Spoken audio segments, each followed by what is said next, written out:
سيدنا وجميل وكف المصطفى كالورد نادي الله الله وعطره يبقى إذا مست أيادي الله الله وكف المصطفى كالورد نادي الله الله وعطره يبقى إذا مست أيادي الله الله وعم نوى لها كل العباد وعم نوى لها كل العباد حبيب الله يا خير الورى يا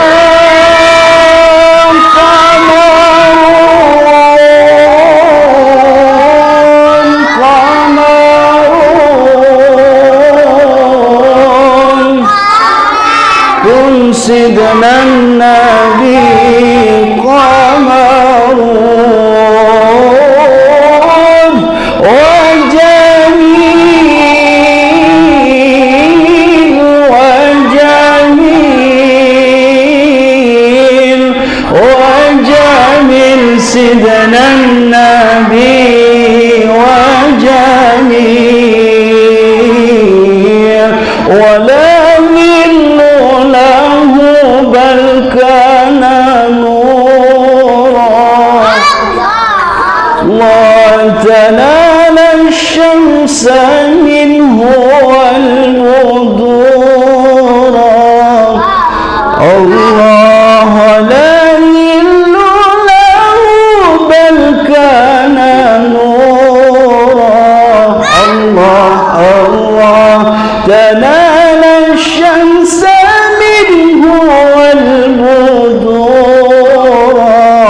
الله الله ولم يكن الهدى لولا ظهورا ولم يكن الهدى لولا ظهورا وكل الكون أنار بنور طه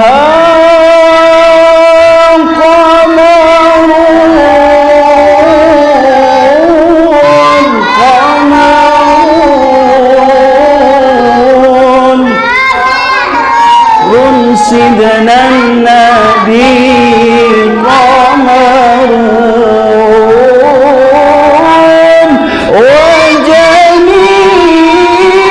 وجميل وجميل وجميل سيدنا النبي وجميل اللهم صل وسلم وبارك عليه وعلى آله. Baik para jamaah, saya kira nggak usah banyak-banyak materi ya Bu. Saya kira saya cukupkan materi ini. Mungkin ada yang bertanya, kami persilahkan. Ya udah, sini, duduk. Sini.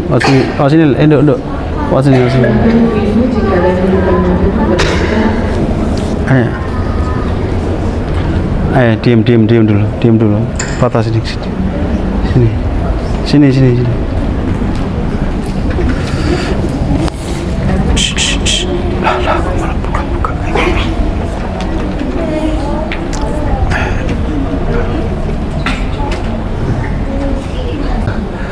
Karena Al-Quran itu sifatnya nurullah, cahayanya Allah. Lantas bagaimana agar anak-anak yang dengan waktu yang singkat mereka dapat menjadikan pemikiran, menjadikan otaknya, hatinya dipenuhi dengan Al-Quranul Karim? Tentu yang pertama adalah dengan niat karena Allah. Yang kedua, usaha apapun Metode apapun banyak di Indonesia, Bu. Ada qiraati, ada tartili, ada macam-macam. Pada hakikatnya adalah satu jalan agar anak itu mengingat Al-Quranul Karim. Akan tetapi kalau kita lebih tahu, kalau mau saya ingin jelas lebih kafah, lebih utuh, Bu, bagaimana agar anak kita ini menjadi anak yang hafal Al-Quran? Dimulai dari rahim, dia itu harus sering mendengarkan Al-Quranul Karim. Jadi mulai kita mengandung harus sering baca Al-Quran, mulai cinta dengan Al-Quranul Karim. Karena kecintaan ini akan mempengaruhi keadaan, kesenangan daripada rahim dalam anak kita. Nanti ketika anak itu sudah mulai keluar, akan semakin dia dikenalkan dengan Al-Quranul Karim. Makanya di dalam mensukseskan anak itu bisa cinta kepada Al-Quran, tidak hanya seorang guru, tetapi ada 3 komponen. Yang pertama orang tua, yang ketiga anak tersebut, yang ketiga baru seorang guru. Tidaklah seorang berhasil guru itu menjadi pendidik anak yang hafal Al-Quran kalau anaknya tidak mau, kalau seorang tuanya tidak mau. Tetapi itu pun tidak bisa dicela, tidak bisa dikritik. Karena apa? Al-Quran itu tidak seperti orang yang sedang berbisnis, Bu. Al-Quran itu harus harus kita syukurin, karena Allah telah mengajarkan kepada kita dari salah satu riwayat yang di situ disampaikan oleh baginda Rasulullah Muhammad SAW, barang siapa kita mendidik anak kita seorang guru mendidik anak atau mendidik seorang murid, maka yang pertama yang terucapkan adalah Bismillahirrahmanirrahim. Dari kalimat yang diajarkan oleh guru kepada anak itu sampai terima kasihnya Allah kepada seorang guru itu. Yang pertama, Allah akan ampuni dosa-dosa guru itu tersebut. Subhanallah. Kemudian yang kedua, anak tersebut diampuni dosa-dosanya oleh Allah. Yang ketiga, orang tuanya yang telah mendidiknya, mengarahkan kepada sekolahan, mengarahkan kepada madrasah, itu juga akan diampuni dosanya oleh Allah Subhanahu wa ta'ala. Jadi target kita, kalau kita optimalkan, maka harus optimal 3-tiganya. Tapi kalau tidak mampu, ya kita tidak bisa memaksakan. Sebagaimana kaidah, ma la yudriku kulluhu la yudriku kulluhu. Jika kita tidak mampu untuk mencapai 100%, maka kita usahakan 50%. Tidak mampu 50%, maka kita tidak mampu, maka jangan sampai meninggalkan yang di bawahnya. Ini yang harus kita lakukan, Bu. Makanya bersyukur sekali orang-orang yang dalam hatinya itu ada cinta kepada Al-Quranul Karim. Sampai dikatakan dalam hadis, siapa orang yang di hatinya ada cinta kepada Al-Quran, maka api neraka tidak akan Allah izinkan menyentuh kulitnya untuk dimasukkan ke dalam api neraka. Subhanallah. Apalagi di situ ada surah Al-Mulk yang dibaca setiap setelah Isya. Tabarakalladzi biyadihil mulku wa huwa ala kulli syai'in qadir. Itu dibaca sampai selesai seistiqomahnya mungkin. Maka salah satu jaminan orang yang membaca surah Al-Mulk, maka Al-Mulk ini ketika nanti di hari mahsyar, di hari barzah, akan menjadi nur. Ketika malaikat itu datang untuk mengazab dia akan tidak mampu mengazab karena di dalam dirinya ada surah Al-Mulk. Subhanallah. Maka kita sebagaimana guru-guru kita mengajarkan, kita tidak akan menjadi pendidik yang sifatnya otoriter kepada anak, tapi bagaimana anak itu terpancing untuk ingat dan untuk cinta kepada Al-Quranul Karim. Ini yang harus kita rangsang, Bu. Tapi kalau kita ingin optimal, contoh di Pondok Kudus dulu, Itu kalau anak satu harus pembimbingnya satu. Jadi ibu kalau ngasih uang ya cuma sama satu itu saja, sampai anak ibu hafal Al-Quran satu doang. Jadi betul-betul dikhususkan. Tetapi ini tentu bagi orang-orang yang memahami betul konsep-konsep Al-Quran ya, dengan sesuai dengan prosedur-prosedur Al-Quranul Karim.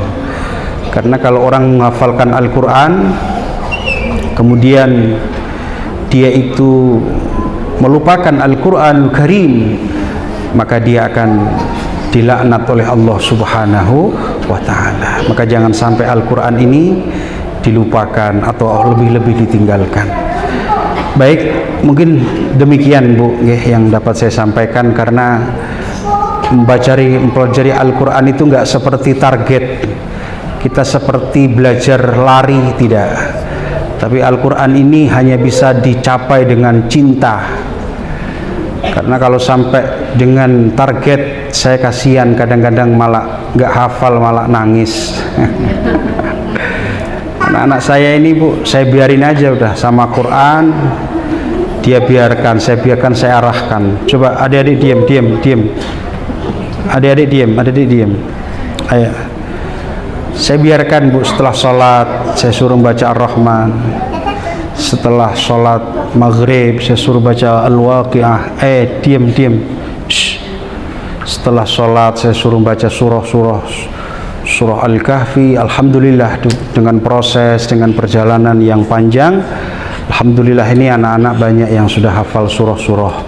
Tetapi belum sampai kepada tahap penghafalan yang dari awal, karena harus menguasai dahulu fan ilmu tajwid. Nah, ini yang harus kita perbaharui. Ini anak saya ini surah hafal Ar-Rahman ini. Coba kamu berdiri, Fikri. Ini dari ibunya di perut sudah ditinggal sama bapaknya. Ayo kamu baca Ar-Rahman. Yang kencang suaranya.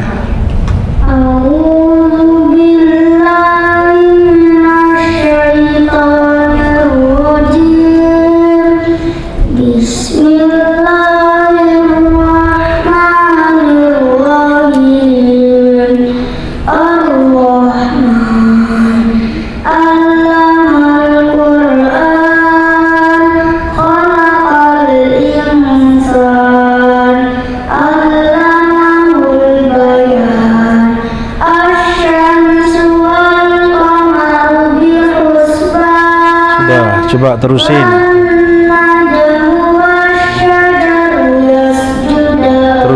Ya ma'syaral jinni.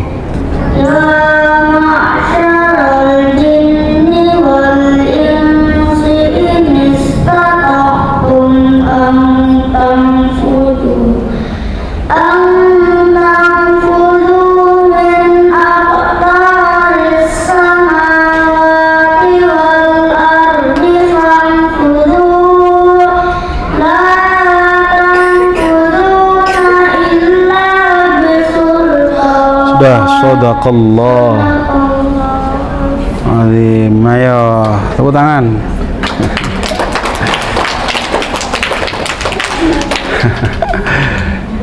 Saya kira demikian Bu. Duduk ya. Cuman kita ini kalau beramal ya harus ikhlas Bu ya. Jadi di anak itu harus ikhlas. Orang ikhlas itu yang tahu antara kita hanya dengan Allah. Maka setan itu nggak bisa mengetahui amalan orang yang ikhlas, dan tidak bisa setan itu memperdaya orang yang ikhlas, karena ikhlas itu hanya antara makhluk dengan Allah. Baik, saya kira demikian Bu. Mungkin ada yang bertanya atau sudah cukup? Yang ibu harus ketahui ya, yang pertama, kita harus terus mendorong siapapun itu untuk beramal soleh. Beramal soleh itu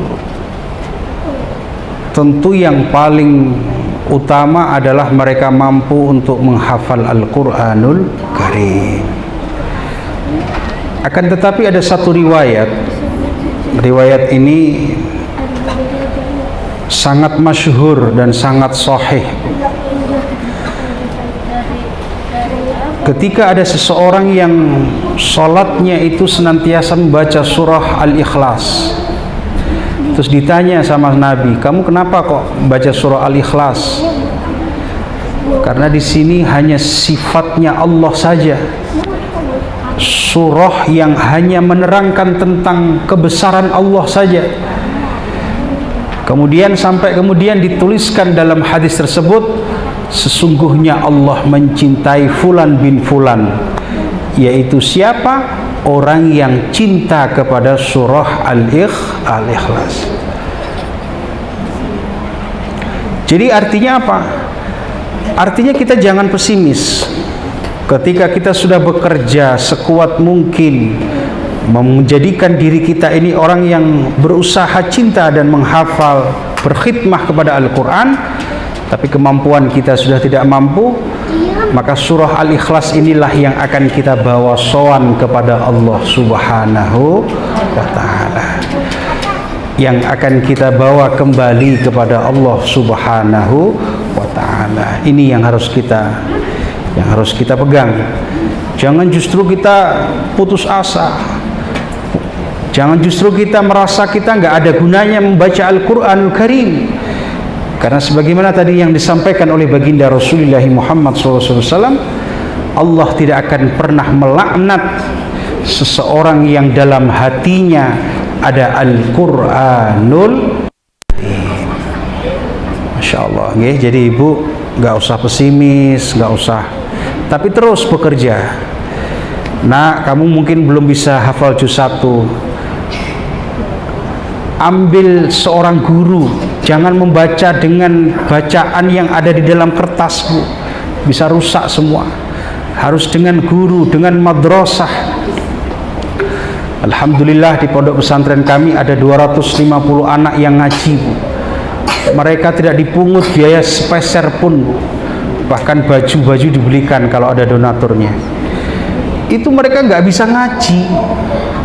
Maka ini pentingnya, Bu, mensyiarkan Al-Quranul Karim. Karena Al-Quran ini ketika bisa dibaca oleh seseorang, manfaatnya itu apa? Allah ampuni gurunya, Allah ampuni seseorang yang membacanya, dan Allah ampuni dosa dari orang tuanya. Subhanallah. Ini proyek seperti ini kan luar biasa, Bu. Ada orang yang mempunyai proyek bisa bahasa Inggris, nanti bisa masuk ke perusahaan. Ada orang yang mempunyai proyek bisa mengenal ilmu ini, bisa menjadi A, B, C. Tetapi ini proyek ketika seseorang itu bisa melafadzkan satu kalimat Bismillahirrahmanirrahim saja, Allah ampuni pengajarnya, Allah ampuni orang yang belajar, dan Allah ampuni orang tua yang belajar. Subhanallah. Apalagi yang tadi, ketika seseorang anaknya wafat, masuk ke surga langsung. Yang kedua, yang membiayai, Bu. Ibunya nggak mampu membiayai, anaknya mampu membiayai. Patah. Kemudian apa yang terjadi? Semua oleh Allah dimasukkan ke dalam surganya Allah. Dan yang menggali kubur itu, Bu, nggak mau jadi gali kubur lagi. Dia sudah pensiun, Bu, dan dia langsung ke masjid, satu masjid di Syria sana, dan dia ingin menuntut ilmunya Allah Subhanahu wa Ta'ala. Mohon maaf, Bu, kalau Rejoice saja, Bu, Rejoice sampo, itu diiklanin sampai bayar miliaran, Bu. Iya betul, iya bangga, Bu. Sabun gift, patah. Sabun gift, sabun, Bu, itu ngiklannya udah ngulang-ngulang mulu. Pepsodent iklannya ulang-ulang terus. Iya betul, iya bangga. Iya apa betul? Dok, apalagi Mirabella, artisnya Dewi Sandra kemarin. Itu diulang-ulang, Bu, dibayar terus. Cuman untuk ngiklanin barang yang sifatnya duniawiyah saja. Maka apalagi Al-Quranul Karim. Maka kita ngaji seperti ini sebagai promotor daripada syiarnya Al-Quranul Karim.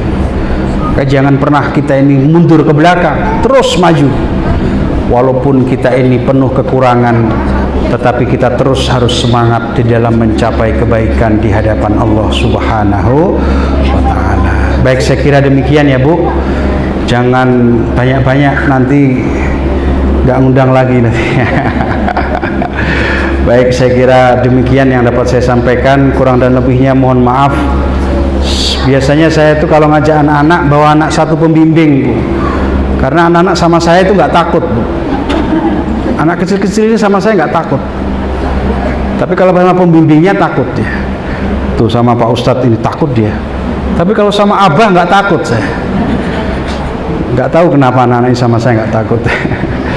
Saya kira demikian yang dapat saya sampaikan. Mohon dibukakan pintu maaf sebesar-besarnya atas segala kekurangan dan kekhilafan kami. Wallahul muwaffiq ila aqwamit thoriq. Wassalamualaikum warahmatullahi wabarakatuh.